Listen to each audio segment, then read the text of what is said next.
If you don't do, I am 100% sure that you will not be in job.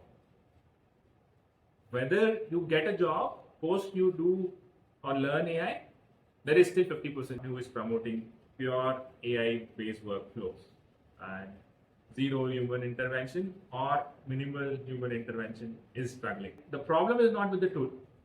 Problem is with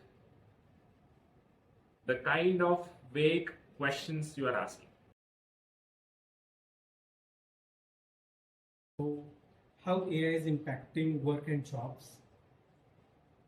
So probably how I see it is like, if I go say 20 years back, this is, let's say, an iPhone moment for the technology. And why I say this an iPhone moment, because the way iPhone has changed, people socialize, people pay, people travel, people look for entertainments, right? All social media and all that. Similarly, AI is going to change how we interact with the world. Now, having said that, I will take a specific example. Let's say there is a person who is a content creator or marketer. And if I see this person's role around 3 years back, this person must be using something like Illustrator or older version of Clipchamp and his own thoughts, right? Lots of Grammarly to collate if I'm not doing anything which is not right. If I talk from the marketing perspective, this person was doing SEO manually, going to Google search and doing things. Right?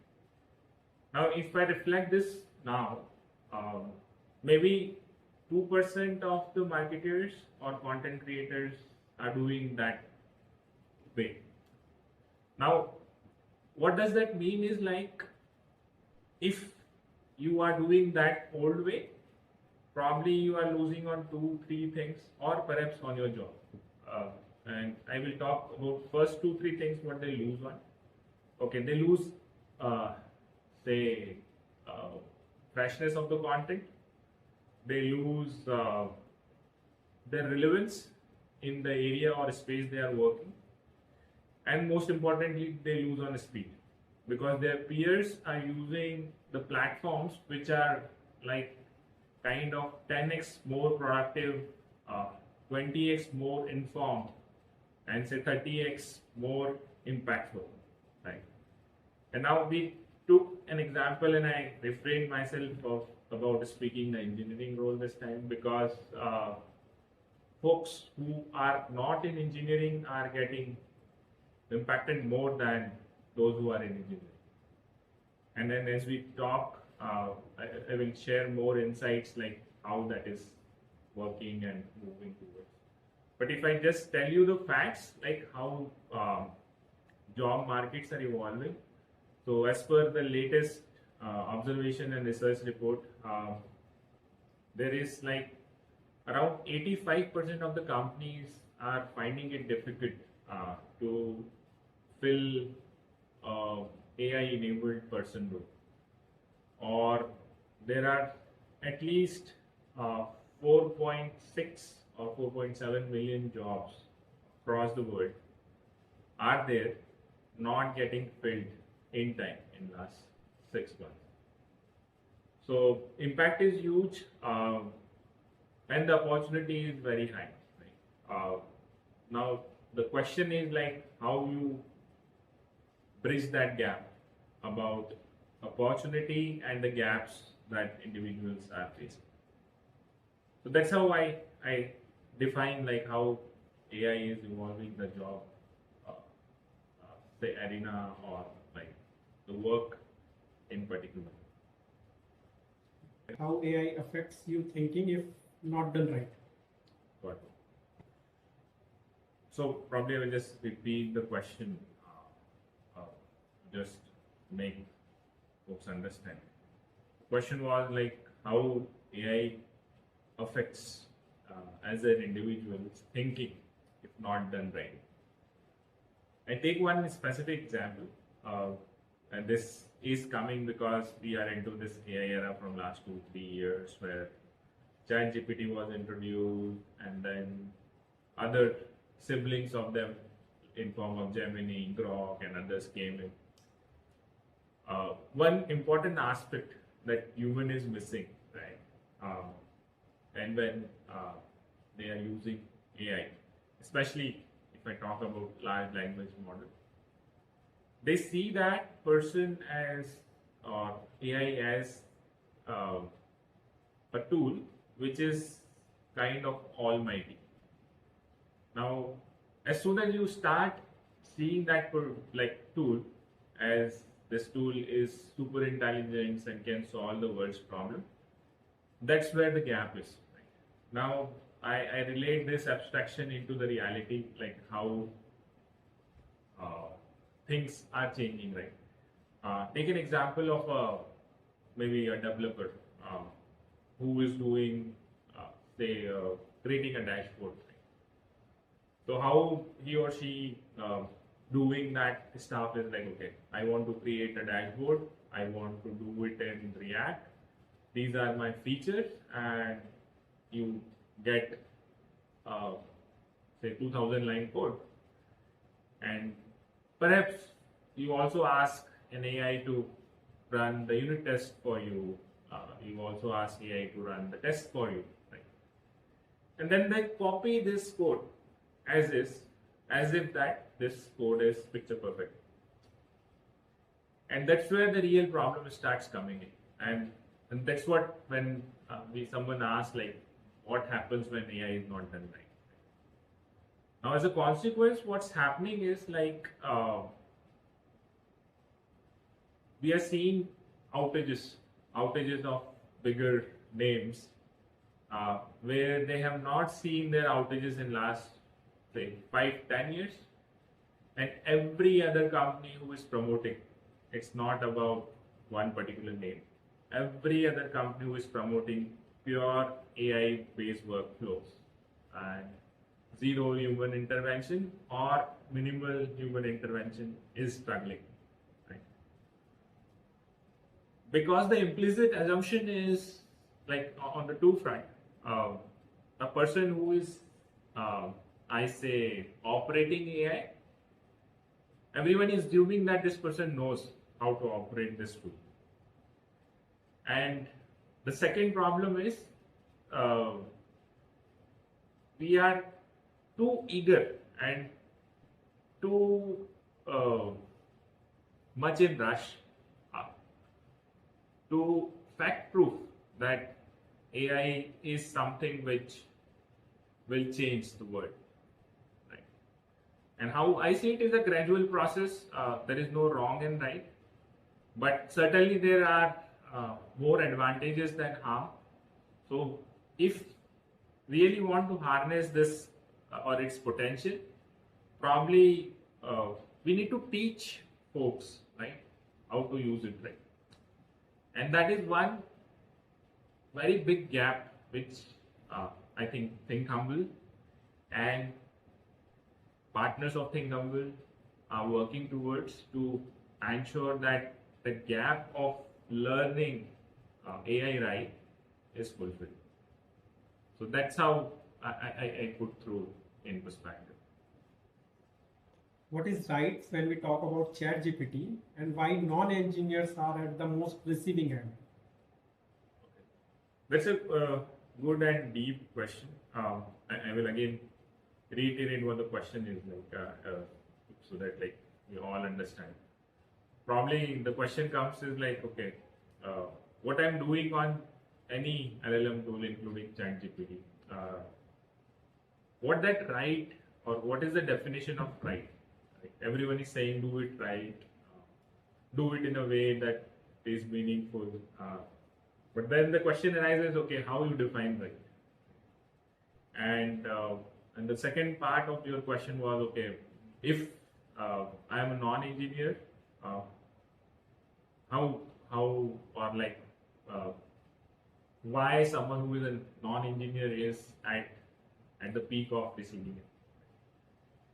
So I will start with the first one. Probably, I again take one example, like what that right means, right? I mean, if we reflect back on our previous conversation of, let's say, a market or a content creator. Let's say, I take a specific example. A content creator has been assigned a story to write something on maybe, say, mining industry. Now, this person has never been to any of the mining sector, has never explored anything on the mining. Of the age of 24 to 28, he starts, okay, write me an article of 400 words on mining. Right. Now, as soon as you give a prompt, without judging, AI will start emitting out certain stuff which you have asked that tool to do.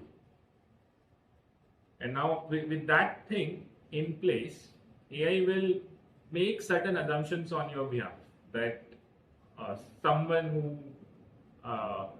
is like maybe the first attempt, maybe like someone who is new to mining, maybe it will also start making assumption that you want to write it for age group of 15 to 20 years, or maybe you want to just have an introductory article.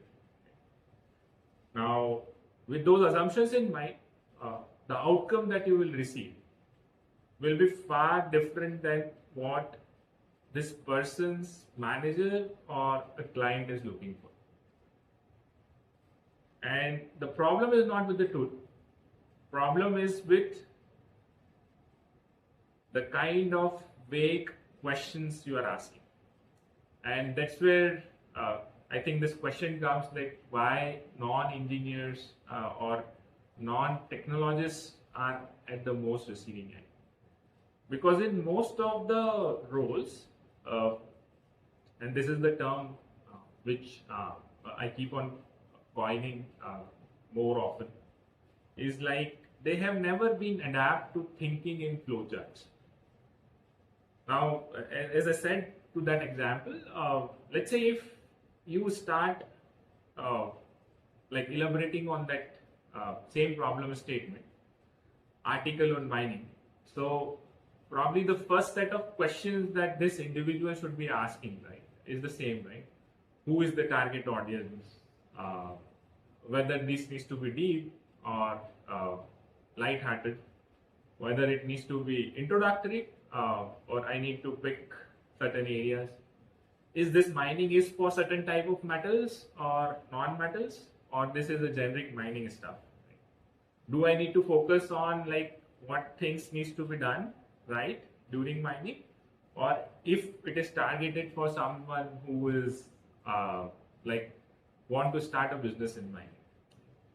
So until unless that context, which is with the human, which is with the person who wants this tool to adapt, is not passed on to AI, AI will always make mistakes or give you the outcomes which are not matching. And the main problem that arises is next level, where this person even don't know what questions to ask. And that's what the problem gap I was talking about, that everyone is assuming that if I give a tool to someone, he or she knows how to use it, or eventually they will learn how to use it. But that is not most of the technology adoption has happened ever. So even when iPhone came, when I was using at that point of time a feature phone, I used to tap while it says slide. So that things needs to be like discovered or told by someone, right? That this is how things are evolving. So I do see a need where we need to enable individuals with right kind of skills. Comes to professionals who ignore AI shift for the next 2 years. Okay, I take this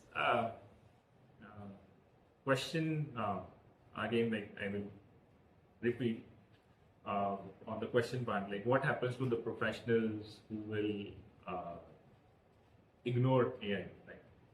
And I start with one more question that I keep on getting or receiving from people. Okay, you are telling me to learn AI. Will I get a job by doing this? And my answer always to those professionals or the individuals who are early in career is like, if you don't do, I am 100% sure that you will not be in job.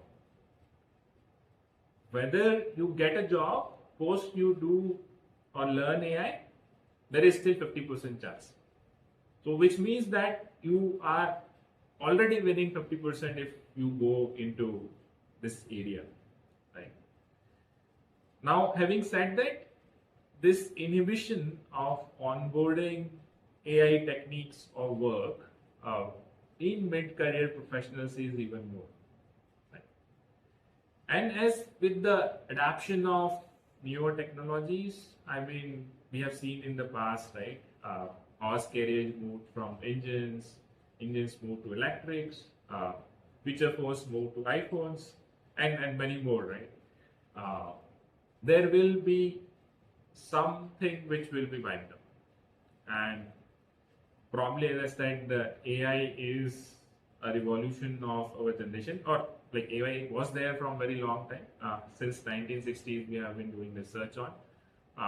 But the way in which it came out now will certainly impact the way people work, interact, and live with the world.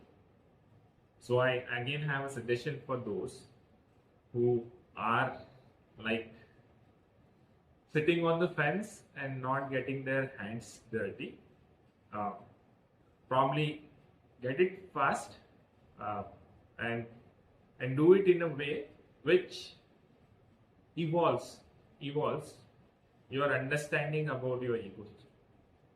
And as we talk more, probably we will elaborate more on how things change. When you get stuck on something, is AI the first place you go to now? Perhaps I again put the question back, like, do you go to AI for every other thing when you are stuck? Right? Now, being me as a founder, I deal in things which I have never seen in my life. Right? To give an example, probably I have never done a taxation part. Right? Okay, how GST reflects if I do international sales, or if I need to handle some legal case, what are my areas which I need to fine tune or a contracting. Right? But at the same time, I do see an opportunity where I don't directly go to AI. I first, and that comes back from my learning of using the system. I first frame that solution in my mind minus AI. And the reason for it is like, it will give me certain choices to ask a question to AI, which will be kind of countering. Right? Now, it's not that I cannot use AI to counter it, but it's still the human side of it, is all about understanding the situation and the world around us. So if we try to solve it, even if it is in vague terms, and if it is not perfect, like maybe your AI will give you 10 and 15 different things and maybe print you in 60 seconds 6,000 words, but limit to your mind or limit to the understanding of your mind is limited, and it takes time. Even for high IQs of Einstein's, takes time to adopt, right?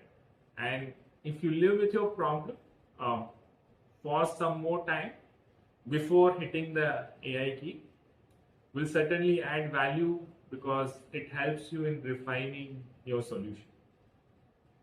So probably yes and no to your answer, but I do give some time to myself with the problem before I hit the AI problem. That is how I take that as a function, but yeah, many people are using it differently, and as I said, there is no right and wrong.